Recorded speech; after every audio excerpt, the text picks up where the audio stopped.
श्राद्ध संभोजन। श्राद्ध भोज के लिए किसी ब्राह्मण ने एक बार एक बकरे की बलि चढ़ाने की तैयारी आरंभ की। उसके शिष्य बकरे को नदी में स्नान कराने ले गए। नहाने के समय बकरा एकाएक बड़ी जोर से हंसने लगा, फिर तत्काल दू ख के आंसू बहाने लगा।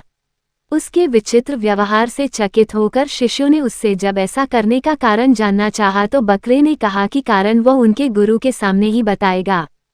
ब्राह्मण के सामने बकरे ने ये बतलाया कि वह भी कभी एक ब्राह्मण पुरोहित था और एक बार उसने भी एक बकरे की बलि चढ़ाई थी, जिसकी सजा वह आज तक पा रहा था। तब से 499 जन्मों में उसका गला काटा जा चुका था और अब उसका गले कटने की अंतिम बारी है।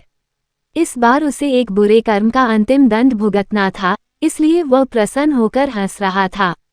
किंतु वह दुखी होकर इसलिए रोया था कि अगली बार से उस ब्राह्मण के भी सिर 500 बार काटे जाएंगे। ब्राह्मण ने उसकी बात को गंभीरता से लिया और उसके बलि की योजना स्थगित कर दी तथा अपने शिष्यों से उसे पूर्ण संरक्षण की आज्ञा दी।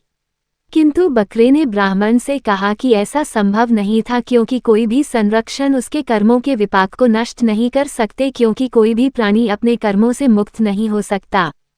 जब शिष्यगण उस बकरे को लेकर उसे यथोचित स्थान पर पहुंचाने जा रहे थे, तभी रास्ते में किनारे एक पेड़ के शाखा पर नर्म नर्म पत्तों को देख ज्यों ही बकरे ने अपना सिर ऊपर किया, तभी एक वज्रपात हुआ और पेड़ के ऊपर पहाड़ी पर स्थित एक बड़े चट्टान के कई टुकड़े छिटके। एक बड़ा टुकड़ा उस बकरे के सिर पर इतनी जोर से आ लगा कि पलक झपकते ही उसका सिर धड़ से अलग हो गया।